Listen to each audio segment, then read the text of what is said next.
Hi, everybody. Thank you so much for joining us tonight. I'm Andrea Wolf. I'm the CEO of the Brehm Foundation to Defeat Breast Cancer. The Brehm Foundation is a 501c3 nonprofit based out of Washington, D.C., focused exclusively on the early detection of breast cancer. We maximize every woman's chances of finding early curable breast cancer through education, access, and advocacy. I'll tell you a bit more about what we do later, but for now, please join me in watching our award-winning video called Pushback. Sit back, relax, and enjoy the show. Your breasts might kill you. This video might save your life. I got my first bra when I was 11. It was a training bra, and I remember thinking that it felt so odd to call it that, as if it were like learning to ride a bike. Does having boobs really require training? A lot of being a woman seems to, at least when it comes to our bodies, like shaving your legs for the first time, or finding creative ways to hide a tampon. So, does having breasts really require training? Yes. There is the unsettling truth that your breasts might try to kill you. Actually, breast cancer can kill you, not your breasts. Your breasts are great. So, who's at risk for breast cancer? Every single woman is at risk, and a small number of men. You don't need a family history to be at risk. 75% of new breast cancer cases have no family history. You can be a good person and do all the right things, like never smoke, run every morning, eat celery on your lunch break, only drink in moderation, take in every stray animal, remember all your friends' birthdays without the help of Facebook, and still get breast cancer. That's because being a woman is the #1 risk factor for getting breast cancer. I know, this feels like losing some cosmic bad luck lottery. Well, the good news is that even though breast cancer may push us around, we can push back. Breast cancer can grow, which means at some point it's very small. If you find breast cancer early, you have a 95% chance of beating it. If you wait till it's full grown, your chances of beating it drop dramatically. That's why the best thing you can do to beat breast cancer is to find it early. How do you find it? You have to look for it. That means every woman get your mammogram every year starting at 40. Period. Regardless of all the mixed messages out there about when to get screened and how often. Every woman, every year, starting at 40. This is a good starting point because every woman is at risk, but some women are more at risk, which is why it's so important for you to know your personal risk factors like your family history, your genetics, your breast density. 40% of women have dense breasts. Not those kind, these kind. Dense breasts make it much more likely that you will get breast cancer. The tissue looks cloudy on a mammogram, making the cancer hiding inside harder to find, which is why women with dense breasts need extra screenings like an ultrasound. It's not just for babies. There is no one-size-fits-all for breast cancer screening, kind of like how there isn't just one kind of lipstick for every woman. You need a personalized approach. So do you know your risk factors? Are you high risk or average risk? I said this video could save your life. That's not really true either. It's just a video. Early detection can save your life. So right now is the time when you make an appointment. I'm not kidding. Do it right now. Yes, you. Write it down. Set a reminder. Hey Siri. Do a painting or tie a knot. Know your risks. Ask for personalized screening. Get your mammogram every year at 40 and share this video with someone you love.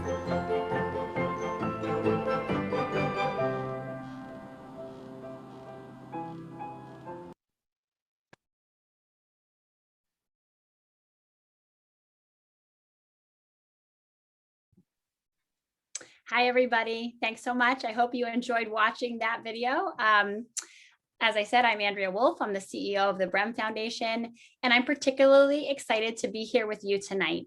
This is the first event ever for the Brehm Foundation where we're focused on you, on younger women. We're going to have a fantastic program with 4 remarkable speakers, and I'll introduce each one. I'll be moderating each section of the evening. Throughout the program, if you have any questions, please feel free to put them in the Q&A box at the bottom of the screen. We will get to all the questions at the end, but keep them coming. Also, the end is a remarkable time too, because we're going to have some fantastic prizes and giveaways, including a $100 gift certificate from Framebridge and a yoga mat carrying bag from Fulla and Feda. Now, to get us all in the mood, we're going to do 3 quick questions so we can see where we all stand with our breast cancer knowledge. First, family history is the #1 risk factor for breast cancer. True or false? Next, how often should I do a breast self-exam? And finally, who runs the world? Beyonce, Harry Styles, or Cats? All right, and the results are in, almost coming in.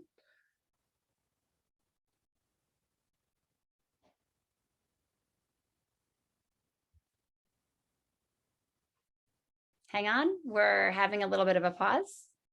And as soon as the results are in, I'll let everybody know where we all stand.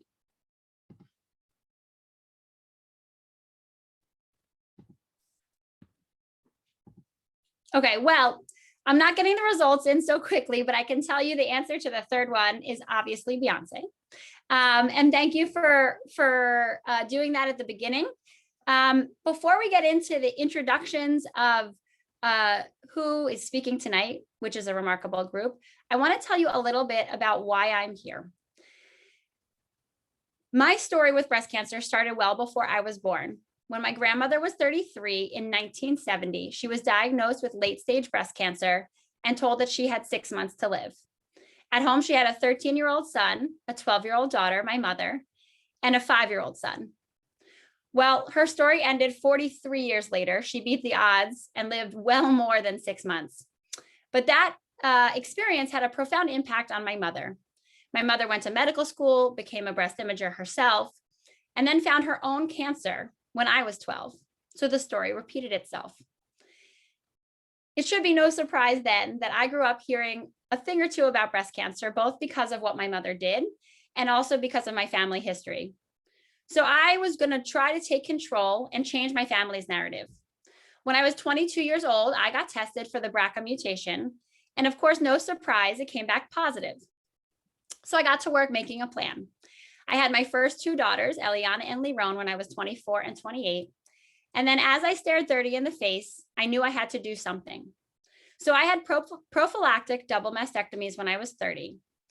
My pathology came back negative and I had changed my family's narrative. I did not want to be another woman in my family in my 30s to get breast cancer. And so I did a couple of things. I joined the Brem Foundation and I went on and had 2 more daughters. And now I'm the happy mother of four girls. And I'm very proud to be leading this innovative and life-changing organization, the Brem Foundation. Now you'll hear a bit more about the foundation and our work later, but without much ado, I'd like to introduce our first speaker. Our first speaker is Asha Miller. Asha is a pilot's wife, a mother of 2, and a breast cancer thriver. Battling through 12 surgeries, Asha has remained determined to fight back in the war against her body. In 2016, Asha started a journey of wellness and fitness in pursuit of becoming her best self. She fell in love with the strength it brought to every aspect of her life and continues this lifestyle today while teaching others to live their best lives. An unexpected breast cancer diagnosis in September of 2017 did not stop Asha from pursuing mental, physical, or spiritual healing.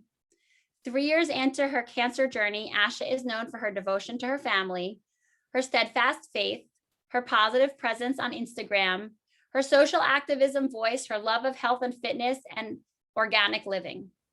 She also is an enthusiast for self-advocacy while navigating the healthcare system, especially as a BIPOC woman. Asha, thank you so much for being here with us tonight. I'm thrilled to welcome you to Check Out My Rack. Thank you so much, Andrea. I am so thrilled to be here. Thank you for having me. I am here in Amish country, Ohio, and my story, as you guys just heard, started back in September of 2017. For me, the reason that I am here is I'm a huge advocate for women speaking up, empowering themselves, and checking their rack. So this was such a perfect event for me to speak at. I guess for me, my story starts when I found my own cancer. I was shaving under my arms in the shower and I felt something unusual. Because I knew my body so well, I knew that something was off. So I mentioned it to my mom and to my husband, and they encouraged me to go and get it checked out. So I did. I got it checked out, and they said, you know what? It looks fine. It doesn't even look like it's anything. But because you found it, we'll send you for an ultrasound. So I went for the ultrasound. The results came back, and they said that everything looks good.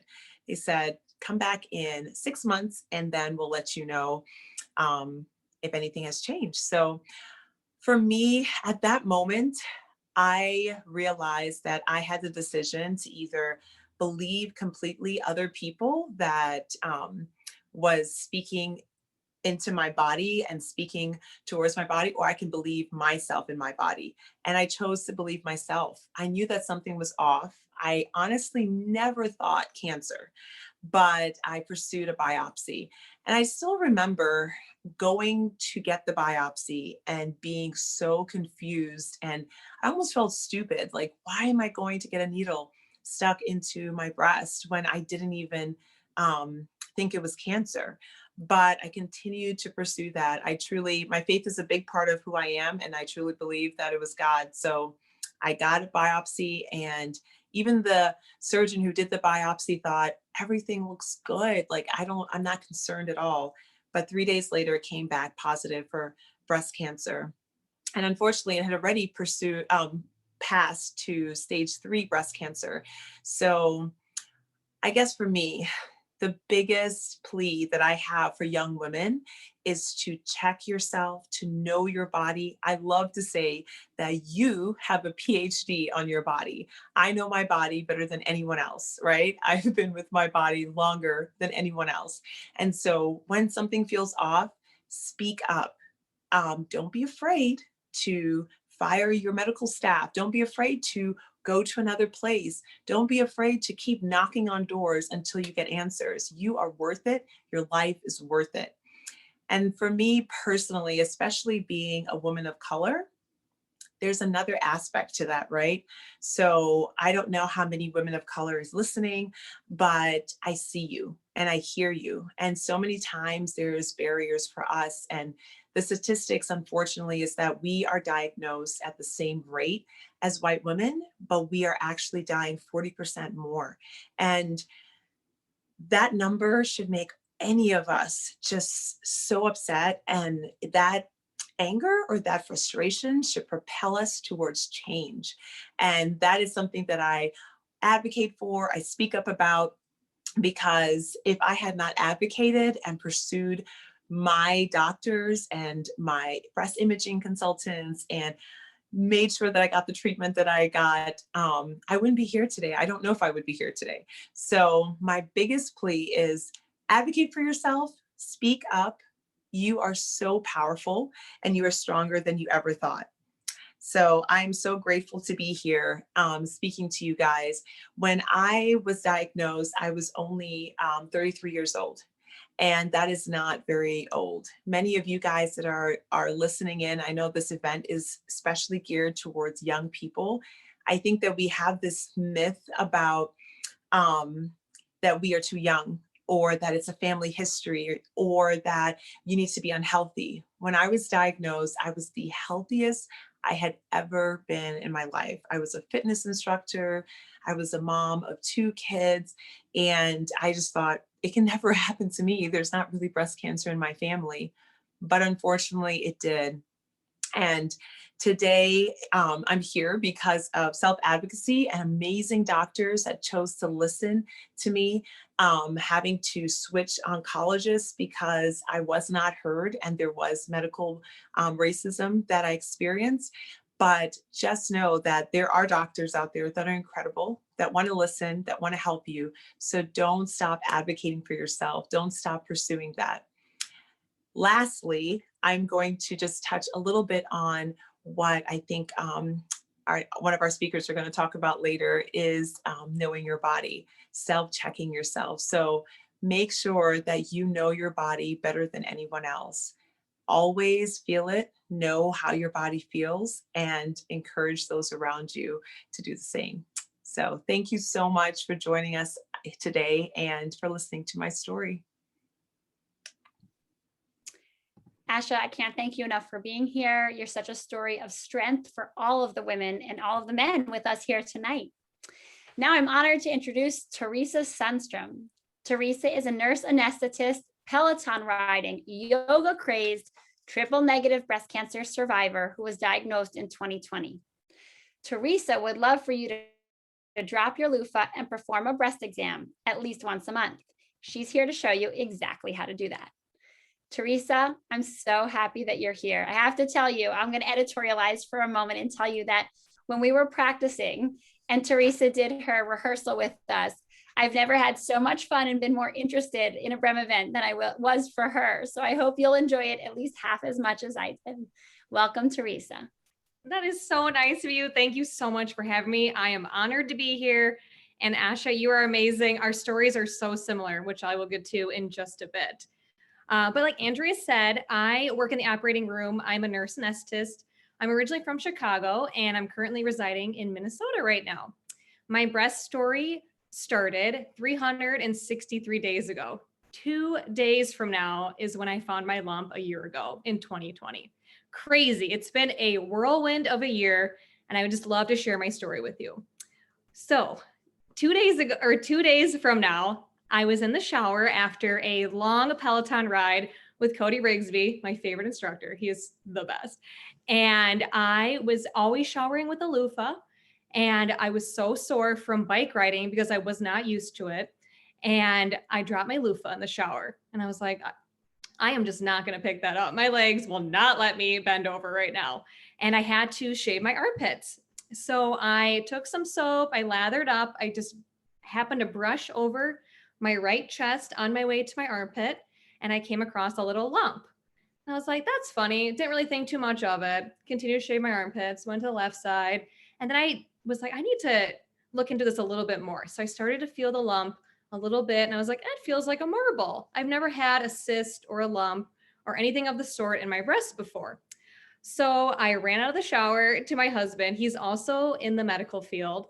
And a little background on me, I'm kind of the girl who cries health wolf. I always have an ailment here or a sore body part there. And my husband is always like, T, you're fine. You're going to get through it. And I always do. And I said, Eric, will you just feel this and tell me what you think about it? And he felt my chest where the lump was. And he said, I think that you should get that checked out. By him telling me that, I knew there was some concern. So I called my primary doctor that evening. They were still open till about 7 p.m. And I spoke with the secretary, and she said, you can schedule a virtual visit or a phone visit with a physician at this time because of COVID. They were not seeing patients. And I set up a virtual visit with a physician I never met before. I spoke to her on the phone. We went through my health history, which at that time I was in the best shape of my life, was not on any medication, really thriving. And I did tell her that my mom had breast cancer 11 years ago. Since she's been in 11 years remission and doing really well. Because of my history and just talking about the size, how the lump felt, all of that, she wanted me to go for a mammogram and an ultrasound the next day or as soon as I could. Also, because of COVID, a lot of women were getting their yearly screenings done and pushing back their mammograms at that time, which was I really don't love that they were doing that, but it was the safest at the time. It was so new, COVID just happened. But I was able to get in right away to the breast clinic. And I went for a mammogram, and that video that started the show talked about dense breast tissue. This is so crazy. My lump, you could feel, it was about 2 centimeters, and it felt like a marble. On my imaging, my mammogram, you could not see the lump or the tumor on the mammogram. Because of that, they decided to do an ultrasound at that time. And the interventional radiologist thought maybe it was a lymph node or a cyst, and he wanted to get a biopsy. I said, let's do it. Let's just do everything all at once. And he was able to biopsy it at that time. Unfortunately, it was on a Thursday and the results wouldn't be back till Monday. The nurse told me that I'll give you a call as soon as I hear on Monday. And I said, I'll be at work. And because I'm in the operating room, I can't answer my phone throughout my shift. But I said, I'll get back to you if I miss your phone call. Well, I never heard from her, and lunch came around and I just decided to call the clinic. And I spoke with the nurse and she said, I'm so sorry. I really wanted to call you, but I knew you were at work and I didn't want to give you the news. My heart sank at that time and I just had a really bad feeling. I said, just tell me what it is. And she said, it is cancer. And I was like, tell me everything that you know at this time. And she said that it was triple negative, not hormone receptive breast cancer, invasive ductal carcinoma grade 3. I said, what stage is it? Because everyone wants to know the staging right away. And she said, per the ultrasound, it didn't look like you had lymph node activity, but we'll know more with a breast MRI. So a few days later, I went for a breast MRI and I got the call later that day, or not a few days later, and they said that it was stage 1B at that time. There was no lymph node activity. This is why I'm such a huge advocate for young women to check yourself at least once a month, because caught early, breast cancer is curable at this time. I found my lump at the age of 31. 10 days after finding my lump, I started chemotherapy. I started my first round of 16 rounds of chemotherapy. And you're probably wondering, how do you still have your hair? Well, I did something called cold capping and I had great success with it. I was able to keep my hair through chemotherapy. 5 months later, after chemo finished, I had a bilateral mastectomy with reconstruction at that time. And I didn't have to have radiation after that. So my story is not meant to scare you that every lump, bump, thing you find on your breast is cancerous, but it's to inform you and to give you knowledge on the importance of breast self-exams and early detection of breast cancer. Especially young women is the group I love to focus on. The reason I started my Instagram page was to promote breast cancer. It can happen to young women. It can happen to someone you know. 1 in 8 women get diagnosed with breast cancer every day. So I also now want to show you a little tutorial on how to do a self-breast exam. Many women find their lumps in the shower. And that's my main reason why, if you have a loofah, get rid of it. You don't need it, girlfriend. I'm telling you right now, you can get to know your body, know everything about yourself. You are your biggest advocate at this time. So the first step is to get a mirror or not get a mirror, but look in your bathroom mirror and look at your breast. See if I made this cute little bra some of my boobs falling apart. Here we go. But get to know your breasts. Look at the shape of them. If at all you see any drooping or asymmetric between your two breasts, between your nipples, any discharge or any redness or tenderness in any areas of your breast. Next, you want to pop your shower cap on because, girl, I only wash my hair once a week. If you do, I see you, I know you, it's a thing. And get in the shower. You want to lather up your fingers nice and juicy with that lotion or that soap.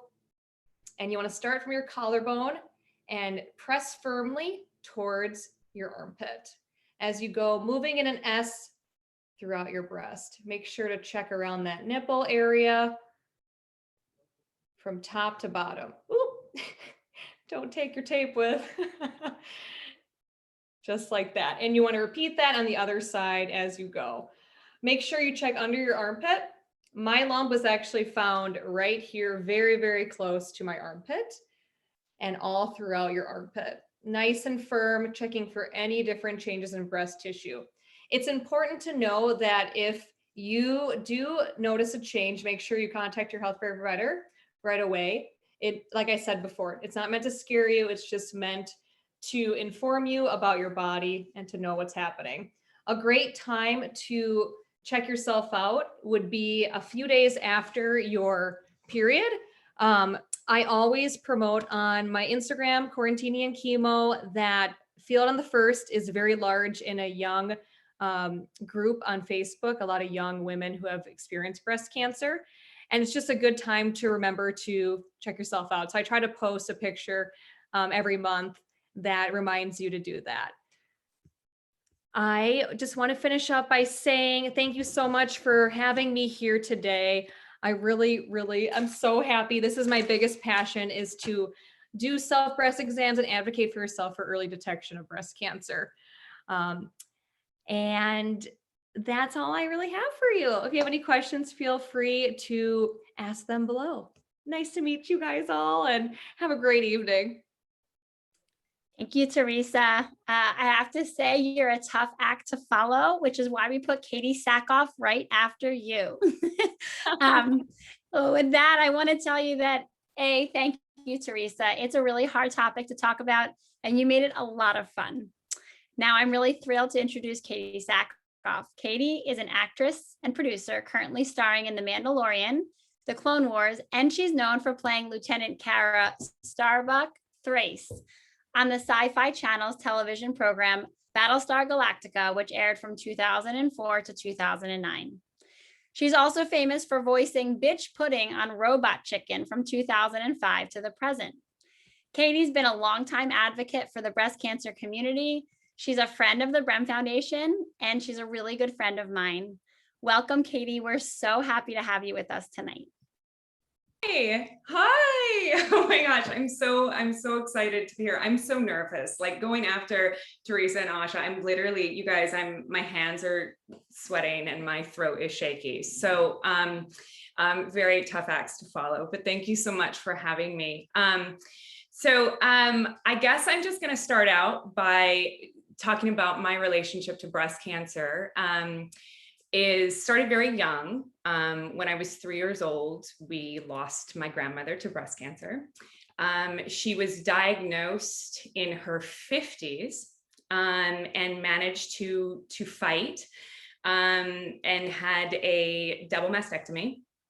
And when she was in her 70s, the breast cancer came back and it had metastasized at that time, and we did lose her. I talked to my dad about this because my dad also lost his father at 12.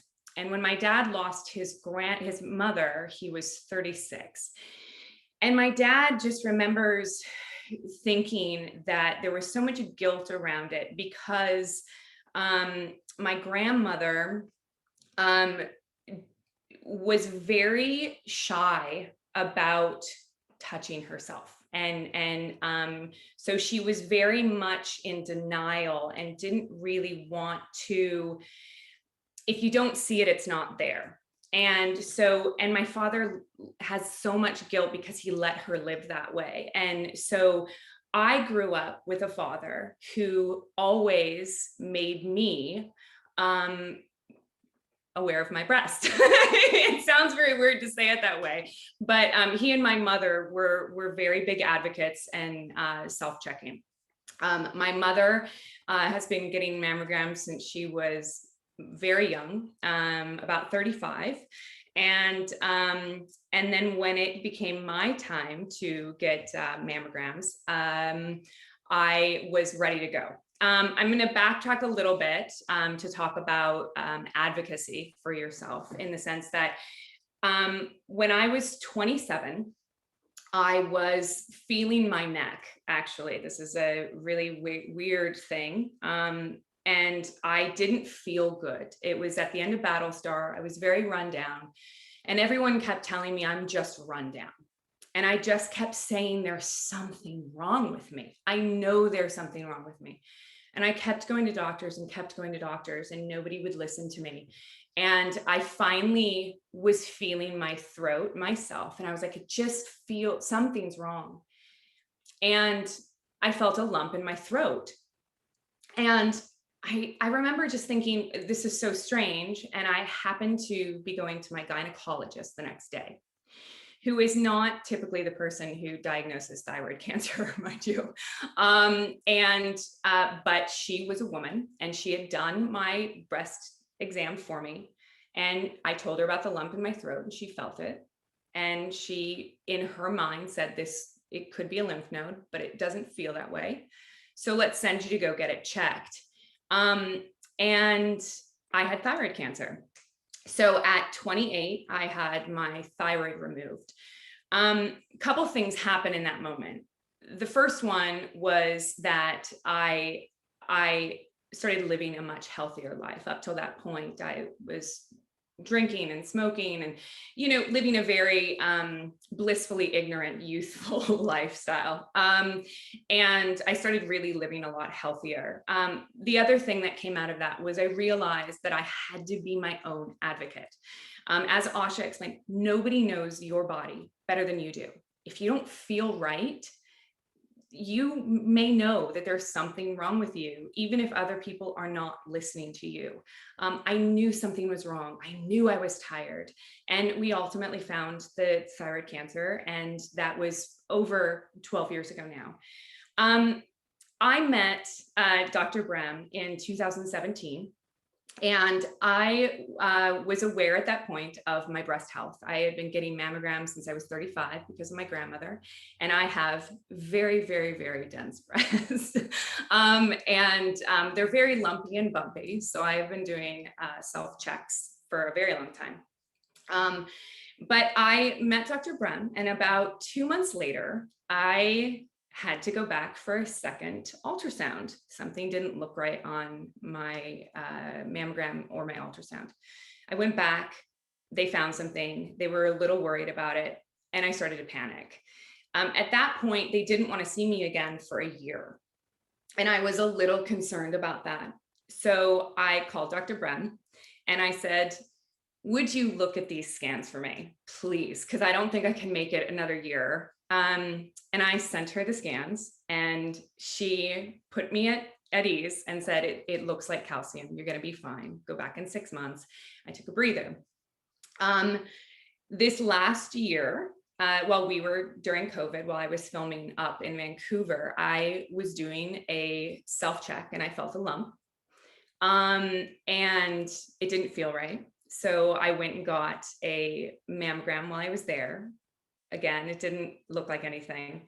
So as soon as I got home to Los Angeles, I went and I actually went and had another mammogram and an ultrasound with a new doctor who actually recommended doing a biopsy of 2 separate places, one lymph node and the lump in my breast.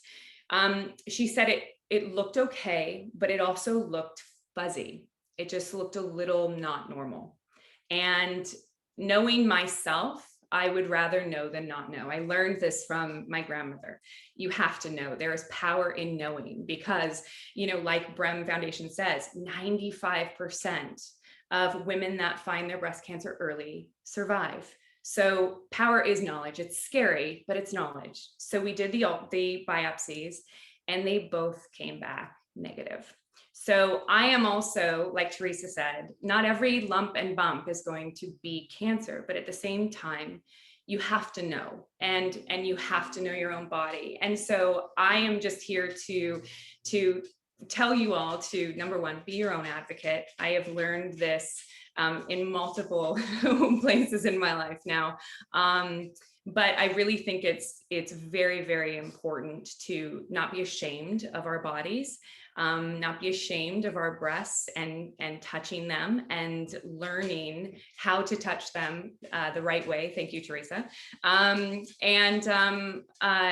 you so much for having me. I am, such an advocate for finding a voice. And I really, really appreciate being here because what Brem's doing is amazing. And Teresa and Asha, you guys are heroes.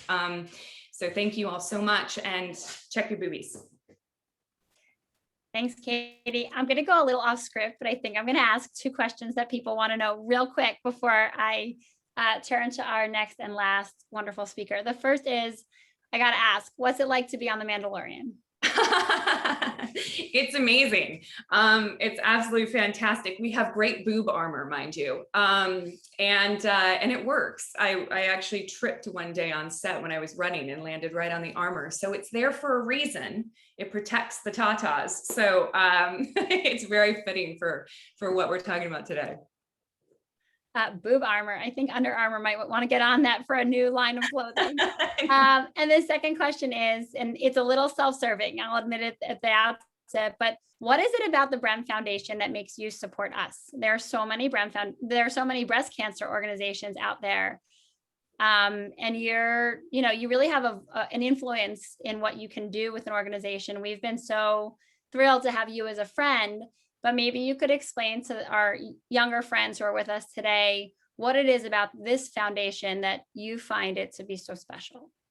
Well, I think the biggest thing about Brem is your advocacy for self-checks and for getting out there in the community and actually doing the legwork. You're going to people to help them. You're not waiting for women to come in. A lot of women are so busy in their lives that they lose track of themselves. And I think that especially in DC and the underserved community, I think going out and doing that advocacy for them is so important. I think, and I say this all the time, that women forget about themselves a lot. And we need organizations like Brem to remind us to put our health first, because we're only as strong for the people around us as we are for ourselves. So that is so important. I love the fact, Dr. Brem is so warm. She is so, she really puts you at ease, and she listens. And that's so important from a medical professional, is to feel heard and to feel that you have someone fighting for you. And that's why Brem is so important, because you're fighting for so many women. Thanks, Katie. Might be the case that you should be doing the next introduction, but I'm going to do the next introduction. Thanks so much for talking to us, and I'm sure plenty of people are going to have questions for you in a bit. I am honored and thrilled to be introducing our next and last speaker. Dr. Rachel Brem is the Brem Foundation's Chief Medical Officer and inspiration since 2006. She's the recipient of countless awards, including being ranked as one of the top cancer doctors in the United States by Newsweek magazine. In addition, Dr. Brem has developed many new technologies for earlier breast cancer detection. She's published over 140 papers and continues to lecture around the world about early detection of breast cancer. Dr. Brem received her BA in biology from Brandeis University and graduated with honors from Columbia University Medical School. She completed her diagnostic radiology residency and breast imaging fellowship at the Johns Hopkins Medical Institution. Now she serves as the director of the Breast Imaging and Intervention Center and professor of radiology at the George Washington University in Washington, DC. To me, though, her most important role is as mom and Pama to my 4 daughters. Mom, Dr. Brem, welcome. I'm so happy that we're here together tonight. Thank you. I am thrilled to be here. I am blown away by Asha, Teresa, and Katie. I think if we haven't learned that these women personify what the Brem Foundation stands for, we certainly have, and I am absolutely in awe of you. So I'm here to discuss what's really a provocative and critically important issue, and that's breast cancer and young women. Firstly, the fact that so many of you are here joining us demonstrates that you want to know, that you want your voice heard, and that you want to help. I had a profound personal impact from breast cancer, and you heard a little bit about that, but I'd like to share my story as Asha and Teresa have shared theirs. And I also want to discuss 3 ways in which young women can really make a difference with regard to breast cancer.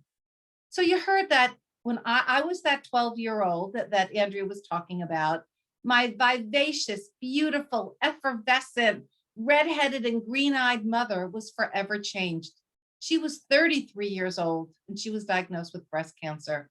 In those days, the surgery was mutilating and devastating. Gratefully, today it's not.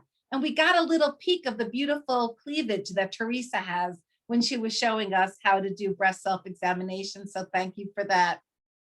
However, breast cancer touched every part of my life, and none of us were ever the same. Not I, not my 13 or 5-year-old brothers, or my father. yet we learn to help each other, teach each other, and love each other more. This is one way that young people can impact breast cancer. Then at the age of 37, while the director of breast imaging at Johns Hopkins, I was trying out some new ultrasound equipment, trying to decide which vendor to buy. And not only did I figure out which ultrasound equipment to buy, but that evening, after a day's work, I found my own breast cancer. Here I am 26 years later with 3 daughters and 9 grandchildren, 5 of whom are girls, and profoundly impacted by breast cancer. Every single one of you has been touched by breast cancer. And with so many American women affected by breast cancer, it is undoubted that you know someone who has had or currently has breast cancer. Maybe your neighbor, maybe your friend's mother, maybe your mother. You can be there for them, supporting them and showing them that even though they are forever impacted by breast cancer, that you understand them and are there for them.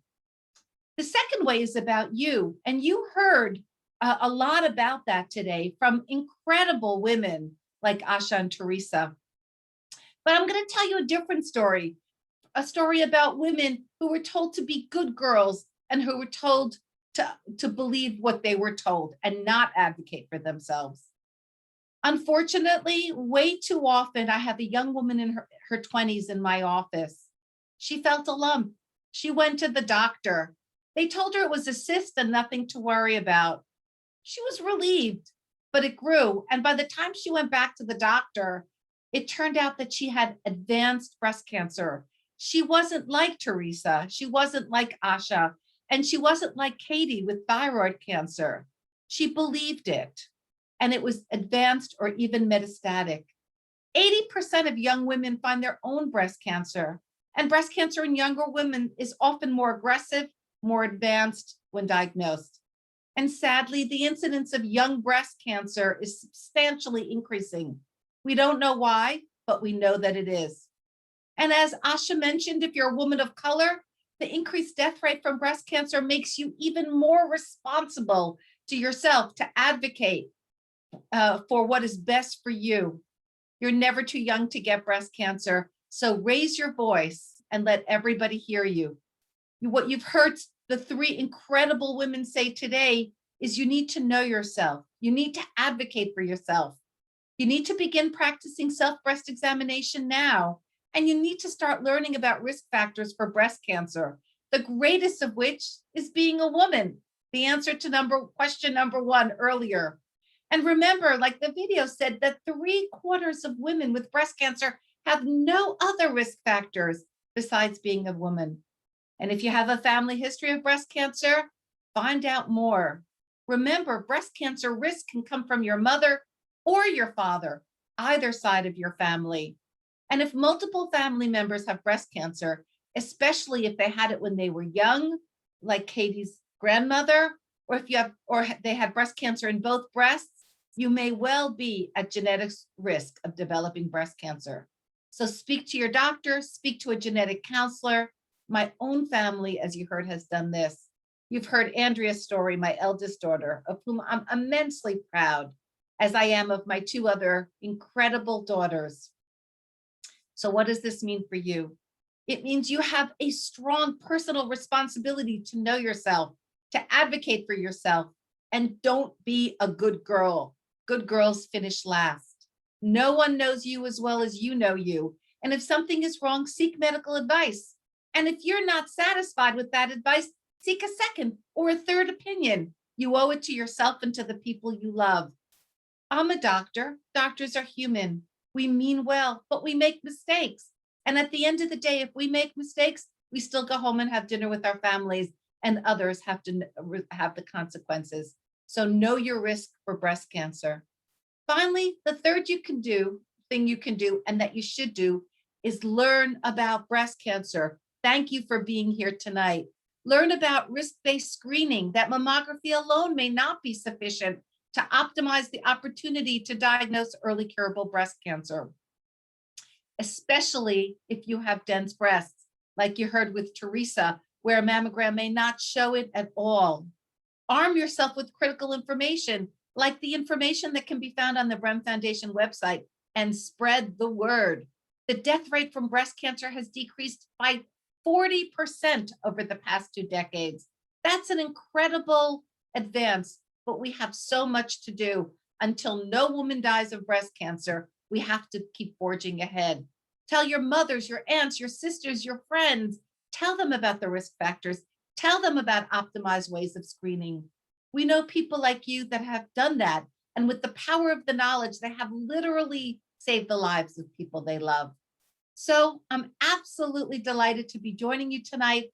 And I'm confident that those of you who are here will support us and those that you know who have been diagnosed with breast cancer. Will raise your voice and advocate for yourselves and for those whom you love. And you can save lives that way. And finally, you'll commit to learning more about the optimal detection of early curable breast cancer. And thank you so much for joining us this evening. It's really been an incredible opportunity to learn about four incredible young women. And I hope that you've learned something about breast cancer tonight. Thank you, Mom. Thank you all so much. I'm going to take a couple minutes now and tell you a little bit about the Bremm Foundation. But before I do that, I'd like to ask you for about 2.5 minutes of your time to fill out a quick survey. If you pull out your phones, there's a QR code that's going to pop up on the screen. And if you'll indulge me, I want to tell you that the reason this is so important is that your feedback from an event like this tells us whether our programs are working and how we can reach more women more effectively. So if you'll take 2 minutes now, I promise it won't take long. And we're hoping that you can just give us your thoughts, the good, the bad, and the ugly. Thank you.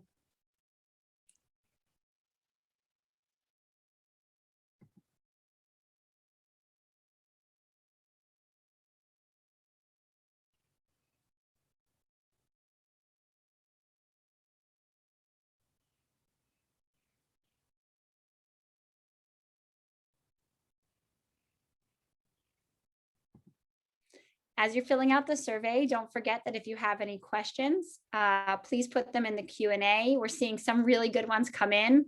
Don't be shy. We'd love to answer your questions. Also, take your time filling out the survey, but I'm going to keep talking a little about the Bremm Foundation as you do. So the Bremm Foundation is, as I said before, a 501c3 that maximizes women's chances of finding early, curable breast cancer through education, access, and physician training.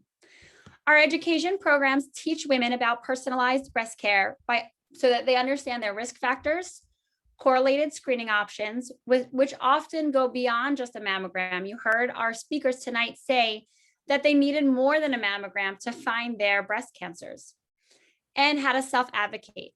In fact, the Bremm Foundation has a Breast Health Bill of Rights, which is a list of 8 rights that everyone is entitled to when they get breast care. And we'd be more than happy to send them around in the chat now, and they're posted on our website. We also know, though, that an education is only as good as the tests that a woman can access, which is why we have access programs for lower income or struggling women. The first access program is the B Fund, which pays for lower income women's diagnostic tests after an abnormal mammogram when they can't afford those tests. The second is called Wheels for Women. Wheels, as we call it, is the country's first and only dedicated cost-free ride-sharing program that's exclusively for breast care. We've seen an uptick in the need for rides, and we've heard from women that this is really the only way that they can access medical care. Finally, our advocacy work is an effort to create policies and programs across the country that benefit the entire population and not just individuals.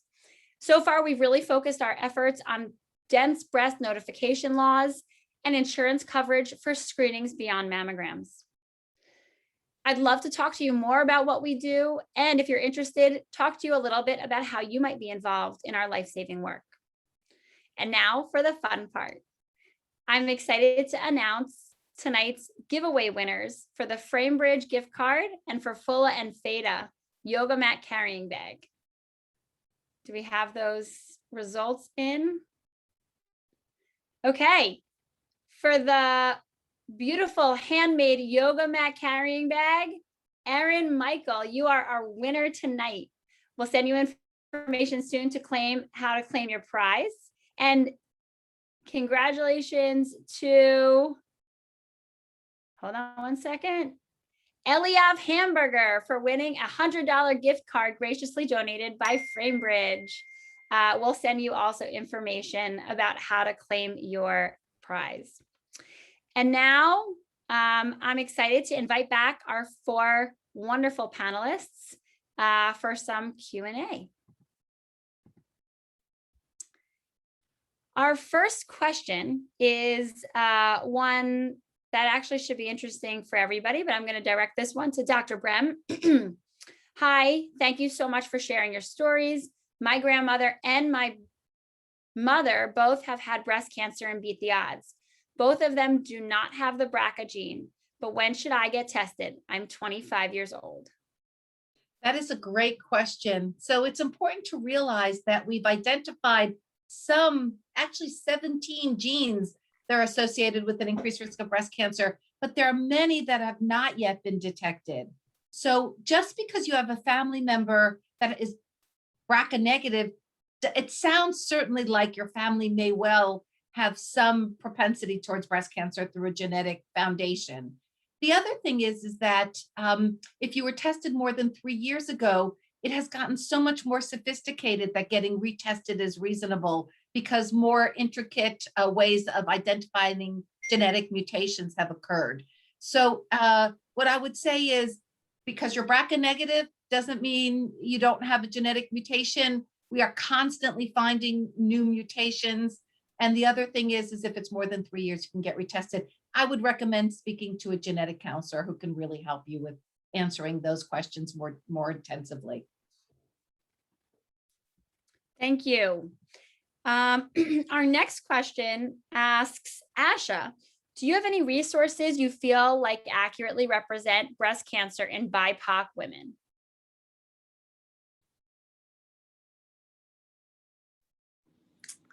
That is a great question. I have some amazing organizations that I love so dearly. One organization that I'm a part of is called For the Breast of Us, and they specifically is an organization for women of color that have breast cancer, that either have a risk, that have been diagnosed, or that's going through treatment, either one of those. And they highlight especially the statistics about BIPOC women.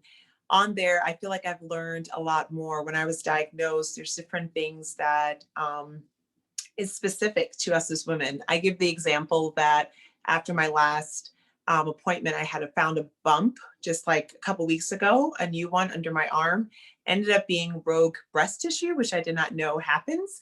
But through that, the nurse on the phone said, if it turns red, then let us know. And I thought, nothing on my body really turns red. So it's different things like that that you have to kind of advocate and recognize, help them to recognize that your body is different than those of white women. And so what does that look like for me? And making sure that you find a doctor that addresses those. So the For the Breast of Us is an incredible organization, as well as the African American Breast Cancer Alliance. They have amazing resources specifically for BIPOC women. If I may jump in here, I am not a BIPOC woman, but I do work a lot with organizations that reach out specifically to women of color. I am proud that the Brem Foundation has actually been really involved in racial disparities in healthcare. And there's actually a lot we've been doing this year alone. We've actually always been committed to it, but I've started to give talks on these very specific and unique problems. And I would add to those resources. I'm happy to write them in the chat as well. But the Black Women's Health Imperative has been a fantastic source. They've actually teamed up with a company called Hologic to bring awareness to specifically to Black women's disparities and challenges with breast cancer. So there are a lot of resources out there. If you're in the DC area, Breast Care for Washington, which is another partner of ours, has done a lot specifically for women of color. It's a real problem. We're trying to get more women of color in clinical trials. so that we can do exactly what you're saying, Asha, which is understand the biological differences. I mean, I'm an Ashkenazi Jew, so I have biological differences when it comes to breast cancer, and so do women of color. Just a quick sobering stat, women of color, their mortality rates are significantly higher, but their incidence is comparable to that of white women. So these resources are critical and life-saving, and we're trying to penetrate those communities so that we have success stories like Asha's, and those stats do change. And Thank I want you. to add, in the time of genomic medicine, that we learn about the individual and the biological differences of breast cancer. And as a result, we develop far more targeted and effective therapies. But we need Black women to join clinical trials. We can't learn about genomic therapies that are different for women of color unless they participate. So, Asha, as a leader in your community, I know you feel this way. We want to really get more information so that we can really impact that 40% greater mortality from breast cancer in women of color. And I think Thank that's you. very good that you said that. I was actually just this last week talking with a focus group that was specifically for that. Like, why do Black women why don't we participate in clinical trials? And I think a lot of that is this distrust from the medical community. And so I think it's a great thing that you guys are doing with the Brem Foundation, and just being able to highlight those disparities, and also be able to start speaking and learning to gain trust from the BIPOC community so that we can be part of those clinical trials. So I appreciate that. Yeah. Thanks, Asha. This one's for Teresa. Has the way to do self-exam changed from using 3 fingers? Yes, I read that and I think I was just nervous, but you could use 2 or 3. I think as long as you're doing a self-exam, that's the most important thing. As long as you're feeling your breast, and you're not just, grabbing them, I think 2, 3 fingers, it doesn't really matter in the long run, as long as you're doing the self-exam. Thank you. So this is an interesting question. Somebody wants to know, how are men involved in transmitting breast cancer? Before we answer that, let me say, I think it's more that men are involved in transmitting genetic mutations rather than transmitting breast cancer, just so that everybody understands breast cancer is not transmitted person to person. COVID, yes, breast cancer, no. So don't worry about getting it from somebody else ever. And I'll let Dr. Brem talk a little bit more about genetic mutations and being at higher risk for breast cancer. I will say though, before we start answering this question, we have 15 questions, and actually some of them are fantastic. So I want to make sure, in the interest of time, that we get to as many as possible. Thank you. One of the things that may have incited that question is there are some cancers that men can transmit, or cervical cancer that can be virally transmitted, but breast cancer is not. And what we were referring to is genetic mutations that substantially increase a woman's risk of breast cancer. It can come from the mother as much as the father. And if you come from a family where your father has a lot of guy men in their families and not a lot of women, you may not see a lot of breast cancer. And the same thing is true of your mother. If it's a predominantly male family, then you may not see it. But it really is important to understand that it can come from your father or from your mother equally. Let me quickly also clarify that when we say somebody has the BRCA gene, everybody has a BRCA gene. What we're talking about is a mutation in that gene, which means that the gene is not working properly. So BRCA, for example, kind of floats around and identifies when cells are dividing unnaturally, and usually without a mutation will identify it and sort of in a sense attack it. And then if there's a mutation in that gene, it means it's not working. Those cells can divide unnaturally more quickly and then become a malignant cancer. Is that right? It's a protein. The gene causes a protein that kills cells that grow abnormally. And if that protein doesn't work, then cells that are growing abnormally can continue to grow without being checked. So everybody has BRCA, but somebody like me has a gene that doesn't work properly, and that's why you're more likely to develop breast cancer. Okay, somebody wants to know, And this is actually for anyone, because it could be Katie, Asha, or Teresa. What does a lump feel like? Mine felt like a marble. It was very hard and it felt round, like you could feel all the edges of it. And it was just underneath the skin. That's for me. That's why it's really important to start breast examination now. And, you know, so many of my patients say to me, oh, Dr. Brum, I'm not going to do breast exam. My breasts are always lumpy. Yes, but if something changes, you'll know. So if you start now, Teresa's might feel like a marble. Someone else's might feel like a thickening that wasn't there before. Someone else might feel like a pea. So it can feel like a lot of things. Cancer looks like a lot of things. Cancer feels like a lot of things, but you will know. It's kind of like being in labor. It's hard to describe, but when you're there, you know. And the same thing is true with breast self-examination. So start now, something changes, you will know. Katie, did you want to say something? I was going to say that the cancer in my throat felt like a pea. It had very clear edges to it. But there are also swollen glands that I have in my throat as well that are still there, that I thought at one point felt the same, but they are a bit softer. And so there for myself, there is a slight difference, but we did absolutely get those checked as well. And then when I found the breast lump, it wasn't excessive tissue. It was just something was bigger and looked swollen, and it hurt a little bit. So it just felt very different as well. Like it just wasn't there before, and now it was. Thank you. Teresa, somebody wants to know, what is cold capping? Oh yeah, I did throw that in there.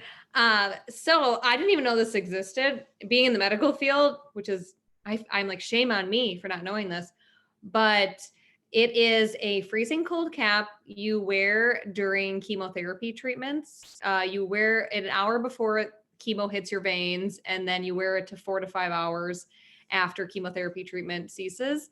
It's negative, between like -20 to -30 degrees Celsius. It's very cold. It's in dry ice, and you switch it out every 30 minutes throughout treatment, and then the 4 hours after. And what it does is it vasoconstricts your vessels in your head to prevent the chemo from getting to your hair follicles and prevents you from losing hair, because chemotherapy is very harsh on fast growing cells, hair follicles being very fast growing cells. And it works. They guarantee 50% of hair, saving 50% of your hair. But for me, I saved about 90%. It just worked really well. So, yeah.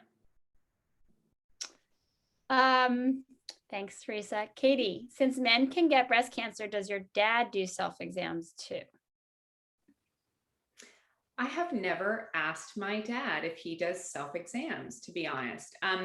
But you know, the one thing that I'm sure he does, the one thing that my family has been very aware of is this knowing your own body.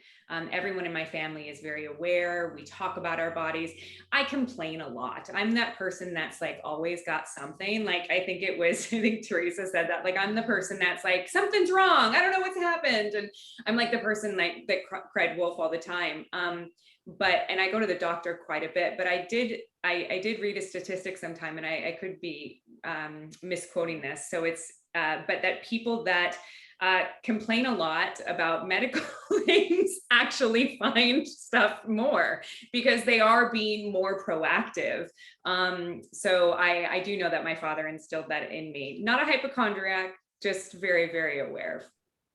So let me just say one more thing. Men who have the BRCA2 gene have the same risk of developing breast cancer as American women, and those are the men we screen. But otherwise, because men have less breast tissue, they can feel it easier. Katie, we call that advocacy, not complaining. Well, guys, these questions coming in are really amazing. So if people are willing to bear with us, would really love to get to a lot of them. Somebody said, first, thank you, Dr. Brem, for all you do. I too had a mother who had a radical mastectomy in 1972, along with lymph node removal. I will never forget seeing the scar.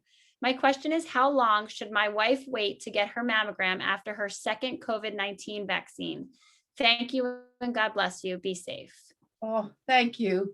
That is an awesome question. So we are now seeing lymph nodes in women who have gotten the COVID vaccine from the reaction to the vaccine. Get the vaccine and get screened in the time of COVID. But the answer is wait 4 weeks after the second vaccine if you're getting a 2-vaccine regimen, and then go get your mammogram. But if you have a problem, go that day. Don't wait.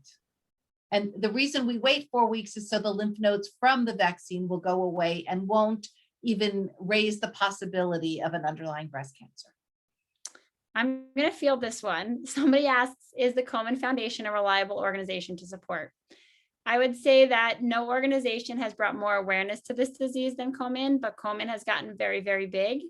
And I'm not going to say anything good or bad about any other organizations. I will say, though, that if you support the Brem Foundation, your support will go directly to the women who we are helping day in and day out on the ground.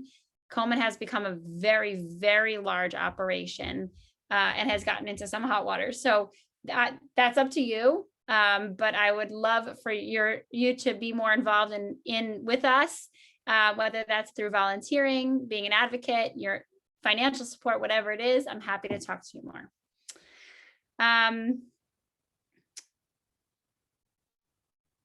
Okay, somebody said my mother's sister was diagnosed with stage 2 last year. She hasn't talked much about it and is taking a natural medicine approach.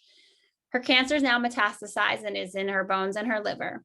My question is, what can I do to give her information on the type of cancer she has? Should I get a mammogram? I'm 33 years old. You're muted, you're muted, you're muted. Okay, thank you. So, metastatic disease is a difficult situation. We really, particularly when it's gone to the organs like your aunt, we have palliative care. So, that's why we have to diagnose breast cancer early. There is no cure for metastatic breast cancer. So what you need to do is really support her, enjoy life, treasure every minute. There are clinical trials for women with metastatic disease, some of which are incredibly successful and really are on the threshold of discussing a cure for women with metastatic breast cancer. If you need more information about clinical trials for metastatic breast cancer, I will put my email in the chat box, but that is my advice to you. This next question is for Asha. Actually, a lot of people can answer this, but I think Asha should be the one to start at least. Remarkably, every speaker here except for Katie had double mastectomies in their 30s. This question for Asha is, what advice would you give to young women who are struggling with self-love post-mastectomy? Ooh, that's a great question. For me, what I didn't share, I guess, when I spoke earlier is that I had implants first and then ended up being recalled for causing a different type of cancer. And so I had to have no other choice but to go flat. That to me was super devastating. And so that's where my journey of self-love really started. Learning to love parts of yourself that is different than what society deems as beautiful is something that's super hard, and something that I started to do after my double mastectomy, loss of hair, and then I just had a hysterectomy a couple of weeks ago. I started to do it again, where I stand completely naked in front of a mirror, and I have 27 scars from 12 surgeries from here to my waist. And so I just go and I start with my port scar and I touch every single one. And dear body, I love you. You're beautiful. And I just say love notes to my body. And for me, it has been such a healing time. It has been such a connection, then reconnection to my body and loving the parts that I find unlovable or harder to love. There's many parts too that are numb from radiation. And so just touching those parts that I can't even feel has been really healing for me. So. Anybody else want to weigh in? It's rare that you have a group that had, almost all of them had mastectomies in their 30s. I want to just say that everybody is imperfect. There is no human on this earth that's perfect. And you have to remember that. I tell my patients who are BRCA positive all the time, I'm BRCA positive, that everybody has an imperfect genetic code. We know our imperfections, others don't. And just as your scars, Asha, nobody's perfect. And we have to learn to love ourselves. We've been through some challenges. So I think everybody needs to remember that the girl next door or the person across the street is imperfect as well. So I think that that's a really important thought for everyone here. Yeah, Pretty Asha, you're exciting. amazing. You're so amazing, Asha. That's great. And Dr. Brem, thank you for telling me that I had cleavage earlier. That meant the world to me.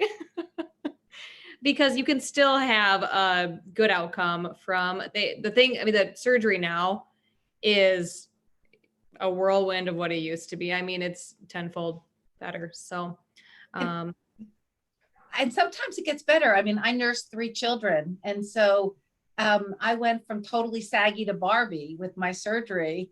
But And this is, after this is 25, someone who's struggling with whatever, the outcome is. So, it's true that these surgeries can be very beautiful, but it's also legitimate to feel that way. And I do want to just say that, it's an echo of what my mother said, which is clothing and magazines can make you feel like everybody else is perfect, but everybody's got something. So just, find peace and find what's beautiful about you and focus on that if the other things are hard, We have one more, and it's prefaced by saying just a comment, and I'm going to read this paragraph quickly. I really appreciate this outreach to young women. Early self-exam found for me at age 34, and I'm now 57, led to a diagnosis of a stage 1 aggressive malignant breast tumor. I'm now facing a stage 0 DCIS in the same breast, and I'm thankful for all the advances that have been made. Best advice, the better aware you are of your body, the more likely you will notice changes, and go see your doctor ASAP. You're your own best patient advocate. Fear is normal, but early diagnosis is key to a positive outcome. I couldn't have said it better myself. And with that, we're going to wrap up. If you have any other questions, you can email me directly at andrea@bremfoundation.org, or you can email the general organization at info@bremfoundation.org. We're here for you. We're happy to help. I am so grateful for your time tonight. I hope you stay in touch and stay involved. And I couldn't be more humbled and honored to be here with these other illustrious speakers. I hope we all stay in touch and that we all band together to change the face of breast cancer for all the young women who are here with us tonight, and all the men. Have a wonderful night. Stay safe, and we'll talk to you soon. Thank you.